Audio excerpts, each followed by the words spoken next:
Kristen, Meikle. I am from Jamaica. I was born there, I grew up there, and I migrated in about 2016, where I started my life, and I'm currently in Connecticut.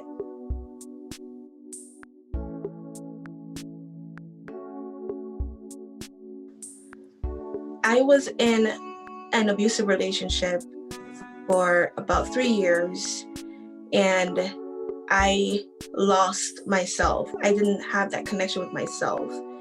Entering in that relationship, I was very independent. I was a go-getter, but that relationship stifled me to the point where I didn't know me. I had no connection to myself, and I did not put myself first. I had everything. I was almost like I was a people pleaser. I was pleasing him. My sole duty was to please him. And it showed up for me in where I was no longer taking care of myself. I had no self-care regimen. I had nothing that kept me connected to myself or to my family.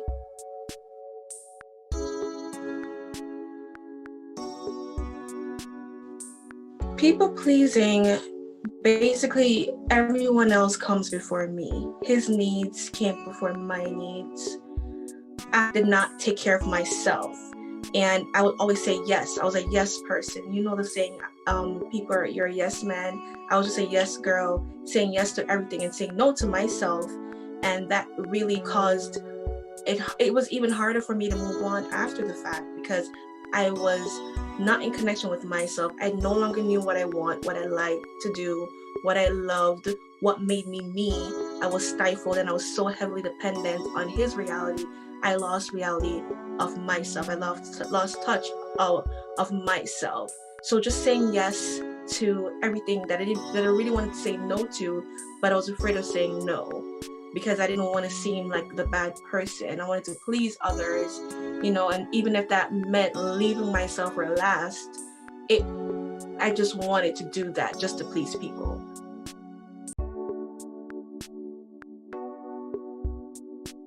The home is a primary source of education. The culture that we're born in, that's what we adapt to. I grew up seeing my mom just putting everyone else before herself. My mom raised, and it's actually funny because I was just talking about this the other day, my mom raised 4 of my aunt's kids on her own, and that was with me and my sister because she has 2 of us. And she just kept putting herself last every single time, even up to this day. And I think I adopted that, and I thought that was a norm, that was the way to live. That was what I was limited to, that belief, that way of life. So I saw it showing up for myself in all the other areas of my life, at my job, in my relationships, in my spirituality, everywhere. It just showed up because I was mimicking what my mom unintentionally taught me, because she didn't do it intentionally. It was just something that came naturally to her. Maybe she grew up seeing her mom do that. So it's just like a hand-me-down thing, and I decided that it wasn't pleasing me anymore. But definitely my mom, that's where I saw that. And to this day, I keep telling her, Mom, you have to put yourself first.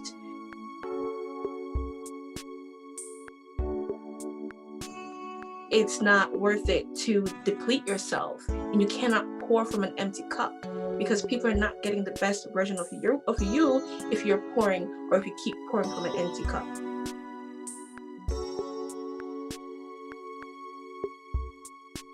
Well, not putting yourself first impacts your life negatively because you're out of touch with yourself. You are not pleased, you're not satisfied. You don't know who you really are because you keep saying yes to things that you want to say no to. So then you're building up, and you also build resentment. You build resentment to those around you, to those that you keep saying yes to. Even though you want to please them, you're still secretly resenting them, and then you're going to explode one day.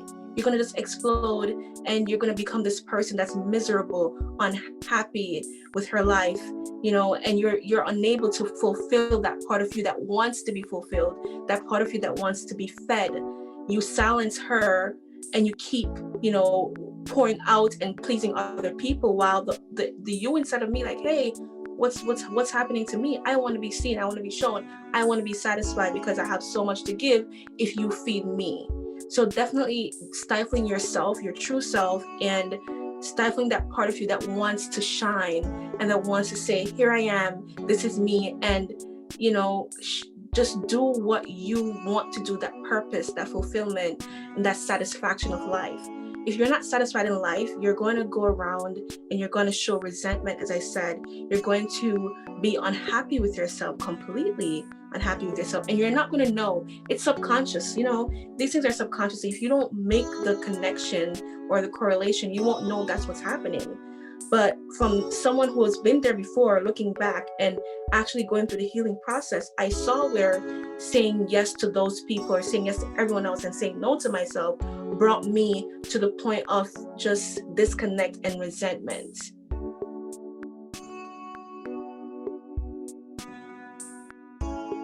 What made me start thinking differently was after my breakup with the person who was, I don't want to say my abuser because I'm linking it with me. It's a part of me, but that breakup, when I hit rock bottom, and when I say rock bottom, I'm talking the rockiest bottom, no money, nowhere to live, practically homeless. When I was in that situation, I look back and I remember thinking to myself, how did I get here? What events led me here? Because it all happened so fast. And I was like, is this life? What am I going to do now? This cannot be life. Like, I know there should be more from life, but how do I get up, And I remember it was October 19th at 9:25 p.m. and I will never, ever, ever forget, because I wrote this down in my journal. I decided that it was time to put the pieces together. It may not be the same pieces, it may be different pieces because I was still learning about myself, but it was time for a change. And that's when I decided to put myself first. And it was hard. It was very hard because it felt like I was being selfish. But then along the way, I learned that selfish is not bad. Being selfish is not bad. Saying yes to yourself is actually good because you're able to pour into yourself and then others will be able to benefit more. So saying yes to myself and putting myself first on that night in October was the best thing I've ever done up to this day.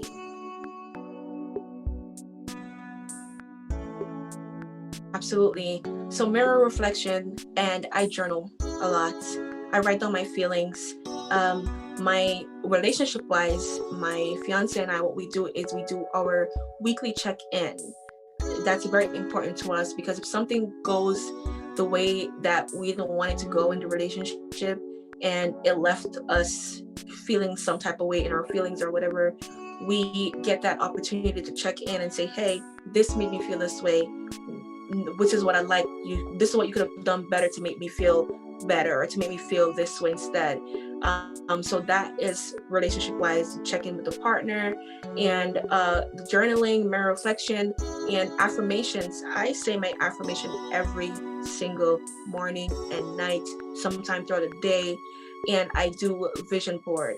I make it my duty to make a vision board every year at the beginning of the year and stick to it, meaning I channel that vision board and I just set it and forget it. I set it, forget it, and I'm not worried about how it's going to come. I just know that I'm going to do my best and be consistent, and things will start to show up for me. Like this interview, it's okay. I still have my me time. I have a newborn, and I was like, I'm to the dad. Here you go. It's my time. You have to have that balance. I really believe that's very important to have that balance. That's actually a good question because it is something I am still figuring out. I just take it as I come. So what we have right now is my partner and I, we have this plan, right? I take the night shift and then he gets the morning shift when he's not working because I'm a stay-at-home mom and I run my business from home. And I will endure the sleepless nights. But as soon as 7 a.m.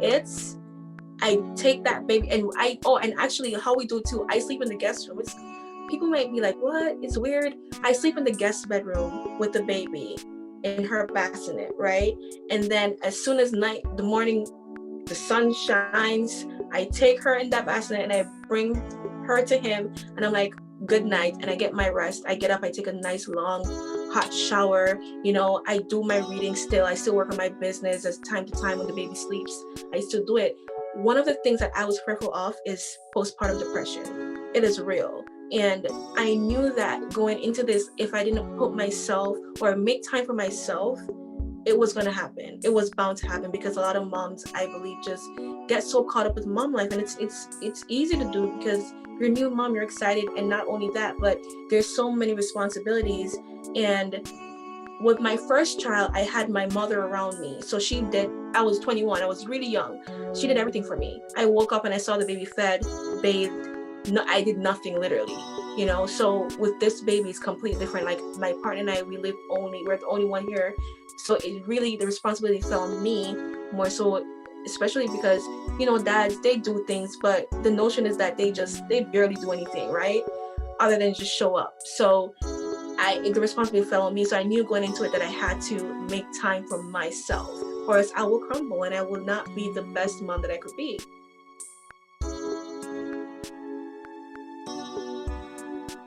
Postpartum depression, basically, based on what I experienced, is that moment where you feel like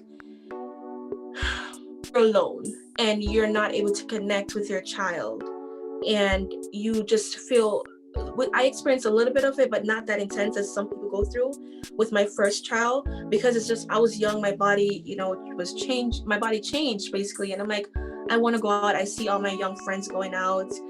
So it was a sense of depression did hit me, but my mom was there as a big support system to just snap me out of it and to help me go through it. I didn't go through counseling. My mom was just my rock at the time, and she was like, listen, you can still do all this. This is what you chose. This is your life now. Accept it. My mom's very big on being real, and sometimes it's good to have that in your life. I take that approach in my coaching business as well. I don't let people feel sorry for themselves. And had my mom been like, oh, I'm sorry, I know it's hard, I think I would have fallen deeper into depression. But she was like, listen, this is what you chose. You have to work your way through it. This is what it is. And she just laid it out, boom, boom, boom, boom, boom. And I had to just, snap out of it and be present, and stop playing the victim, stop victimizing myself, eliminate the victim mentality, and just, focus on the present and handling the situation, seeing the situation for what it is and not what I want it to be or what I hoped it would have been, and not live in regret. Because I felt postpartum depression is part of what you feel is a big sense of regret. I felt that a lot. And when I look at that baby, I was like, it was hard for me to connect really because of the regret that I felt. I'm young, I want to go party, I want to hang out with my friends, I want to go this, I want to go here. So, having my mom there was really, really a big support for me to snap out of it and get things together.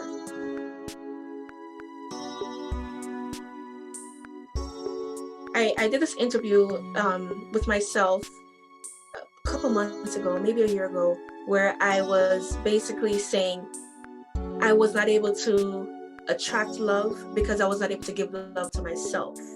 And on that night in October, when I sat and I was writing in my journal, I realized that it was never about the abuser.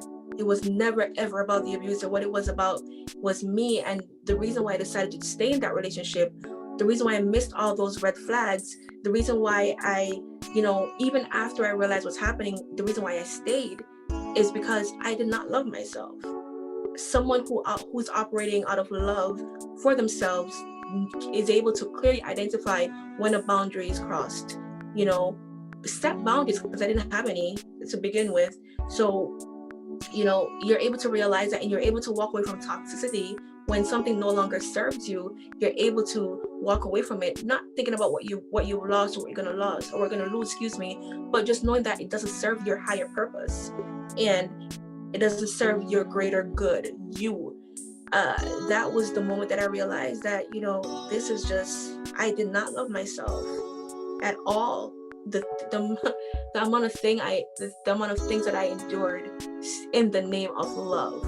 and I use love like that because I didn't, and it goes back to pouring from an empty cup.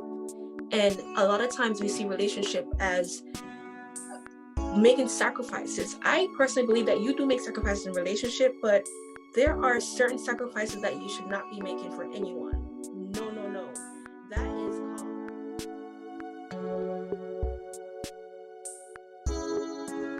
When I found that I didn't love myself, it was just a reflection, and relationships are a reflection of you. What I didn't want to, a lot of people, blame the abuser and focus on why he did what he did, or trying to figure out the reason why it happened. But for me, it was the less I focused on him and the more I focused on me and took responsibility for why I stayed. Because a lot of people don't want to hear that. A lot of people think that taking accountability or taking responsibility is like you're blaming yourself. But when you do that, you're putting yourself in a position to have the power to make the change. So if you're continuously blaming he, she, them, and over there, you're gonna continuously give people the power. But once you accept the situation and once you accept your part that you played in it, because the part that I played in it was staying, that was my part. And once I accepted why I stayed and that it was because I didn't love myself and I didn't know myself and I've lost touch of myself, it gave me the power to make the change that I needed to make for my life.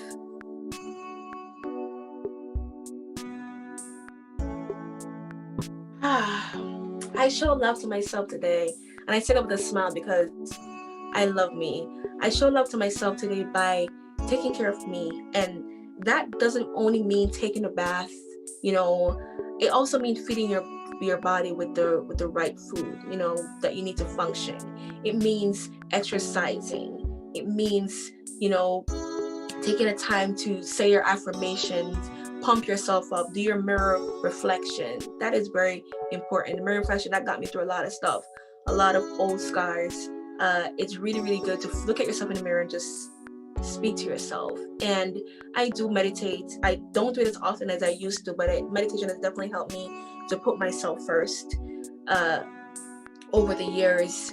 Yeah, so just checking in with myself also too, daily checking and setting boundaries is very, very important. Setting boundaries, sticking to them, and knowing how to communicate your boundaries healthily, in a healthy way, definitely a great combo to have when you are putting yourself first, when you're taking care of yourself. I think a lot of people lack that, and that's why, first of all, communication is hard. It is hard for most people, and when we try to communicate our feelings, it gets even harder. So when you have those boundaries in place, that's good. But a major part for that as well is communicating those boundaries so people understand and knowing when those boundaries get crossed.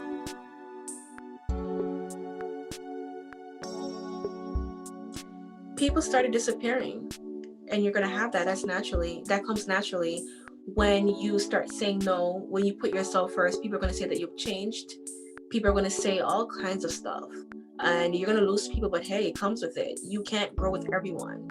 And if putting myself first makes you feel like that or feel that way towards me, well, you were never meant to be in my life to begin with, because you don't want to see good for me. You should be like, hey girl, good for you, finally putting yourself first, instead of taking that no personally, instead of thinking that no is directed towards you, or being upset with me because I decided that I wanted to put myself first. No. So people are going to flee, they're going to flock, they're going to fly, you name it. They're going to do all kind of stuff. But at the end of the day, it's for my good. And those around me those who are around me today are the ones that deserve to get my best version, not those who wanted me to continuously say yes, even though they know deep down that I want to say no.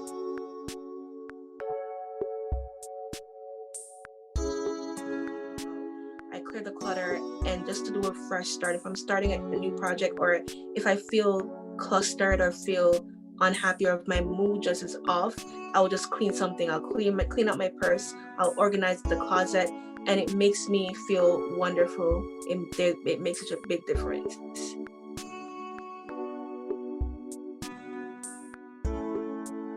Life and relationship coach, I help women feel better about themselves after a breakup. I help women get their power back so they can feel confident, so they can set healthy boundaries and protect themselves so that they're not attracting that same ugly, toxic relationship over again. They're positioning themselves to attract what they truly are, which is that greater version in them, and just live blissful, happy, abundant life, because you deserve it. You deserve to get up every day and love yourself and continuously vote for yourself. I have basically, as a life and relationship coach, I help women get their power back after a breakup or a divorce. And I do that through a system called From Breakup to Startup. And that is on IG and also on my website, www.FromBreakUpToStartup.com, and IG at From Breakup to Startup. And it's under the umbrella of Kristen Meikle's life and relationship coaching. BreakUpToStartup.com. That is info@FromBreakUpToStartup.com. Send your inquiries. I am accepting sessions right now. I do a 15-minute free consultation, and if we are a good fit, then we can definitely work together.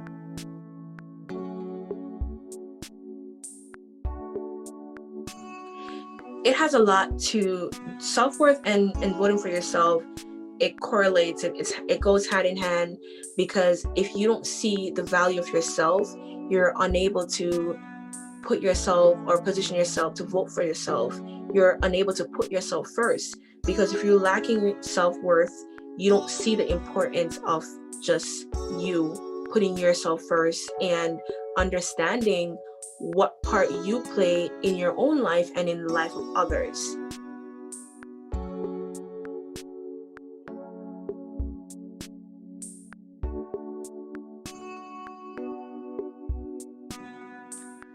For me, is very powerful and it resonates with me. It means putting yourself first. It means understanding that you have to take care of yourself before you can take care of other people, or before you can take care of others. I vote for me basically means that I am standing up for myself. I'm sticking up for myself. I know what's good for me. I know what's beneficial for me. And it's putting myself first confidently, without apology. It's being unapologetically me. That's what I vote for me means to me. It means just going after whatever it is that you like. It means being happy. It means waking up every day feeling loved, surrounded by love, giving love, and also just being excited about life and being happy for other people, being happy for life as well. I implore everyone or anyone who is struggling with putting themselves first to just step back for a moment and look at what you truly want. Dig deep within, and it might not come today, it may not come today or tomorrow, but continuously work on you to figure out who you are. One of the worst things that we can do is be out of touch with ourselves. And in a case like this, we are out of touch with ourselves because our body speaks to us only if we would listen, right? The body knows what we want. So if we stop, take a step back, and just tune into you will know what to do. Because you could ask anyone outside of you, what should I do? I need advice. And they could give you all the advice that you think you need. But if you don't listen to yourself, you're not going to take that action. You're not going to make that step. So it's definitely first step, you to change. Any change that you need to make, it's already in you. You just have to tap into you and pull that out, pull her out of you, pull him out of you, because you already know what you need to do. And this goes back to something that I learned in coaching, where knowledge doesn't equal behavior change. So even knowing, we have to also look at our habits, our daily habits, our belief. And I should mention that way before, our belief. The belief that we have sets the tone of how we treat ourselves, how we treat others, how we operate in our day-to-day lives. And if you have that limiting belief, you have to check that, because that's why you're operating in that lesser version of you and not operating up here, because it's the limiting belief that you have. It's who you identify yourself to be. You are not seeing yourself in the greater power that you actually are. You're putting yourself way less than you need to be, and that has to do with how we were brought up, you know, the experiences that we have. Look at that, look at things like that, your experience, your beliefs. Your mom, I mentioned my mom in the beginning. How did your mom live? How did you see your parents, your whomever, your guardian, whomever grew you, how did they treat themselves? And one other thing that I really want to say is love. How did you receive love growing up? You know, how you receive love is more likely how you give it. For me, my mom, she used to hug me a lot, kiss me a lot. My partner, that's what I'm doing. He can't pass me in the house in peace, because that's how I show my love. You know, so how you receive love as a child growing up is how you would show love, you know, in your adulthood. So definitely it has to start with you inside. No one else on the outside can position you or put you in that place to make that change or to put yourself first. You have to tune in and figure out why it is that you don't see it important to put yourself first.